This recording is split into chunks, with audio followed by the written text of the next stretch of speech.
श्री प्रताप सिंह बारठ राजकीय स्नातकोत्तर महाविद्यालय शाहपुरा भीलवाड़ा के भूगोल विभाग के यूट्यूब चैनल पर आपका स्वागत है। आज हम भारत का भूगोल के अंतर्गत भारत की जलवायु के संबंधित गतिक संकल्पना या विषुवतरेखीय पछवा पवन सिद्धांत की चर्चा करेंगे, जो कि भारत की मानसून दशाओं के निर्माण से संबंधित सिद्धांत है कि भारत की जो मानसूनी जलवायु बनती है, उस मानसूनी जलवायु के बनने का महत्वपूर्ण कारण क्या है। उन कारण को समझने के लिए विभिन्न विद्वानों ने कुछ सिद्धांत दिए थे। उसमें हमने पूर्व वीडियो में तापीय सिद्धांत का अध्ययन किया था। तापीय सिद्धांत जो एडमंड हेली महोदय ने दिया था, उसमें स्थल और जल के असमान दर से गर्म व ठंडा होने की दर को उन्होंने आधार बनाया था। आगे चलकर उसके विरोध स्वरूप एक नई संकल्पना का जन्म हुआ, जिसे हम गतिक संकल्पना या विषुवतीय पछवा पवन सिद्धांत के नाम से जानते हैं। आज हम इस विषुवतीय पछवा पवन सिद्धांत पर चर्चा करेंगे। इस सिद्धांत के प्रतिपादन करने का जो श्रेय है वो फ्लोन महोदय को दिया जाता है। फ्लोन महोदय ने कहा था कि मानसून जो है वो पछवा पवनों का, फ्लोन महोदय के द्वारा जो स्टेटमेंट था कि मानसून पछवा पवनों का सूर्य के उत्तरायण या दक्षिणायन के अनुसार सामान्य मौसमी स्थानांतरण है। अर्थात जो पछवा पवन है वह पछवा पवन उत्तरायण होती है और दक्षिणायन होती है, और इनके पछवा पवनों के उत्तरायण और दक्षिणायन होने की जो सामान्य मौसमी स्थानांतरण की प्रक्रिया है, वही भारत में मानसूनी जलवायु के लिए आधार का कार्य करती है। उनके अनुसार इस सिद्धांत की जब हम आगे बढ़ते हैं तो उन्होंने कहा कि ग्रीष्म ऋतु में तापीय विषुवत रेखा के उत्तर में खिसक जाती है, और उत्तर में खिसकाव के कारण ITCZ inter tropical conversion zone जो होता है, अंत्य उष्ण अभिसरण क्षेत्र, वह भी उत्तर की ओर खिसक जाता है। अर्थात 3 स्थितियों में हम इसे समझ सकते हैं। ये एक हमारी पृथ्वी की हम 3 स्थितियों में इसको समझेंगे। तो सबसे पहली स्थिति में हम देखते हैं कि जो सामान्य दशा है उसमें ये विषुवत रेखा है, इसे हम कहते हैं तापीय विषुवत रेखा, जो कि हमारी 0 डिग्री विषुवत रेखा के साथ ही है। दूसरी स्थिति में हम देखते हैं कि जब सूर्य कर्क रेखा पर लंबवत होता है, तो जब सूर्य कर्क रेखा पर लंबवत होगा तो 3.5 डिग्री उत्तरी अक्षांश रेखा पर हम जो तापीय विषुवत रेखा है वो मूव कर जाती है उत्तर की ओर। तो ये जो उत्तर की ओर मूवमेंट है यह उत्तरायण कहलाता है।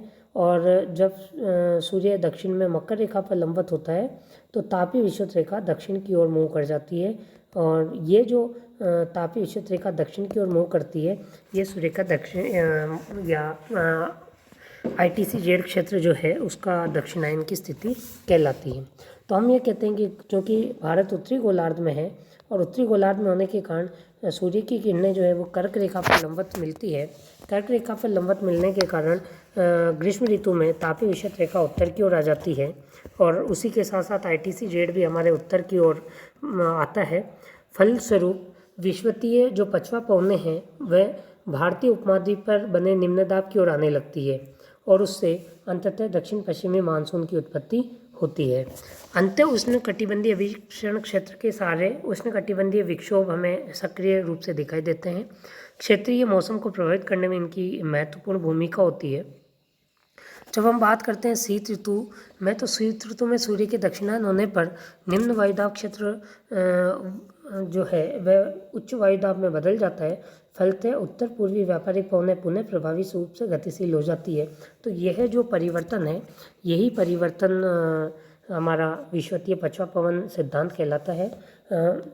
एक सामान्य स्थिति के आधार पर हम देखें तो देखिए, जैसे पहली स्थिति में हमने चर्चा करी, इसी को हम वापस एक बार एलोब्रेट करेंगे। दूसरी स्थिति हम अलग रंग से बात करेंगे। ये जो खंडित रेखा है ये हमारी 0 डिग्री, ये हमारी 0 डिग्री, और तीसरी जो स्थिति है उस स्थिति में ये हमारी 0 डिग्री है। अब हम बात करते हैं सबसे पहली स्थिति में। तो सबसे पहली स्थिति में जब सूर्य विषुवत रेखा पर ही लंबवत होगा तो संपूर्ण पृथ्वी पर बराबर तापमान की प्राप्ति होगी, संपूर्ण क्षेत्र में बराबर तापमान मिलेगा। अब जब सूर्य कर्क रेखा पर लंबवत होगा तो जब सूर्य कर्क रेखा पर लंबवत होता है तो जो तापीय विषुवत रेखा है वह भी उत्तरी गोलार्ध में खिसक जाती है। तो ये जो रेखा है ये तापीय विषुवत रेखा है। जब ये तापीय विषुवत रेखा उत्तर में खिसक जाती है तो जो दक्षिण से आने वाली विभिन्न प्रकार की व्यापारिक पवन है जो कि विषुवत रेखा तक ही आती है, वह विषुवत रेखा को पार कर कोरियोलिस बल से अपनी दिशा बदल लेती है और जैसे दिशा बदलती है इनकी दिशा दक्षिण पश्चिम हो जाती है। तो ये जो विंड्स हैं ये दक्षिण पश्चिमी मानसूनी पवनें कहलाती है। तीसरी स्थिति में क्या होगा कि जब सूर्य दक्षिणायन हो जाता है, मकर रेखा पर लंबवत होता है, तो तापीय विषुवत रेखा वहाँ से मूव करके दक्षिण की ओर आ जाती है।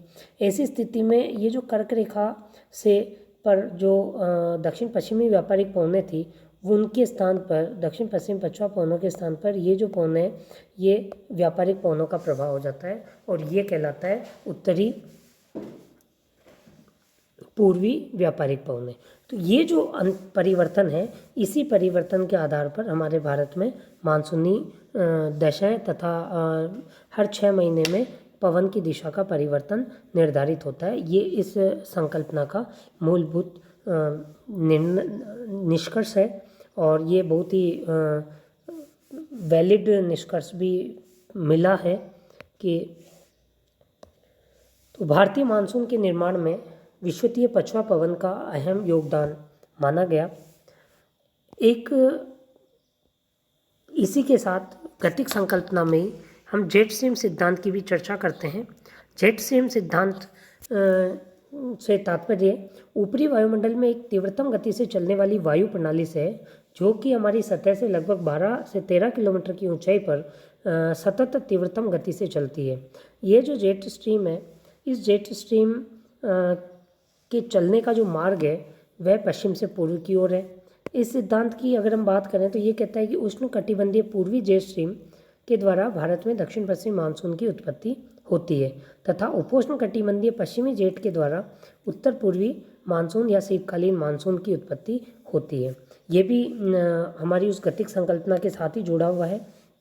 इसको हम देखते हैं तो इसमें हम ये समझते हैं कि जब हम कहते हैं कि 0 डिग्री पर के बाद जो हम मुख्य रूप से आधार लेंगे कर्क रेखा, तो कर्क रेखा के समीप प्रति में जब ग्रीष्म काल में तापमान अधिक होता है, तापमान अधिक होने के कारण उस समय भारत की स्थिति में लो प्रेशर केंद्र बन जाते हैं। हम भारत के मानचित्र के साथ इस चीज़ को समझते हैं।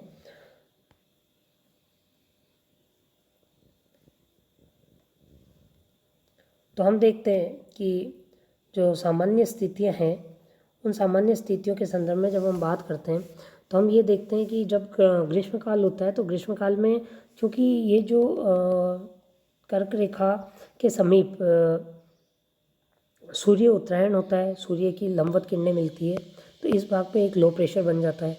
लो प्रेशर बनने की जो स्थितियाँ हैं, अब हम कहते हैं कि इसके ऊपर वायुमंडल में एक 13 किलोमीटर की ऊंचाई पर एक जेट स्ट्रीम चलती है और वह जेट स्ट्रीम हिमालय के पार होकर गुजरती है।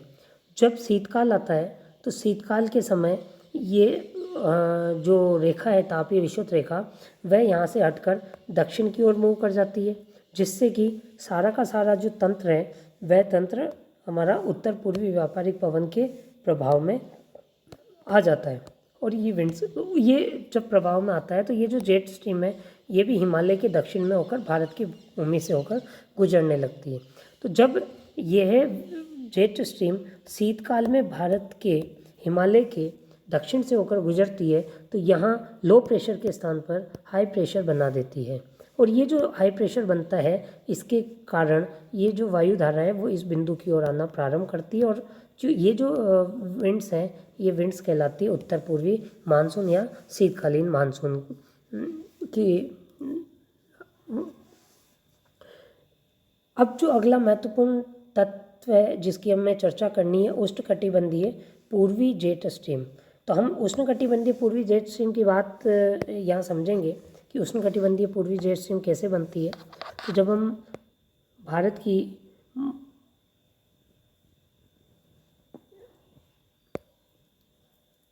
इस मुख्य भूमि के संदर्भ में चर्चा करते हैं तो हम देखते हैं कि जो तिब्बत का पठार है इस तिब्बत के पठार से जब सूर्य कर्क रेखा पर लंबवत होता है तो तिब्बत का पठार अत्यधिक गर्म होता है और यहाँ भी एक लो प्रेशर बन जाता है और इस लो प्रेशर के कारण यहाँ से वायु धाराएं ऊपर उठती है, और जब यहाँ से वायु धाराएं ऊपर की ओर उठती है तो ये वायु धाराएं ऊपर उठकर हिंद महासागर में आकर अवतलित होती है। तो ये जो जेट है, ये जो तीव्रतम वायु धाराएं हैं, ये वायु धाराएं कहलाती है उष्णकटिबंधीय पूर्वी जेट।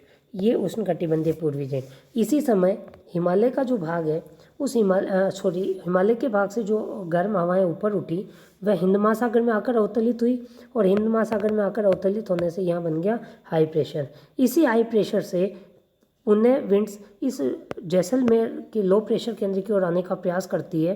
तो जब ये हवाएं इधर इस लो प्रेशर के लिए आएगी और ये जब विषुवत रेखा को पार करती है तो ये पश्चिम विषुवत रेखीय पौने जो है दिशा बदलकर कोरियोलिस बल से भारत में प्रवेश करना प्रारंभ करती है, और इन्हीं को फ्लोन महोदय ने पछुआ विषुवत रेखीय पौने नाम दिया था।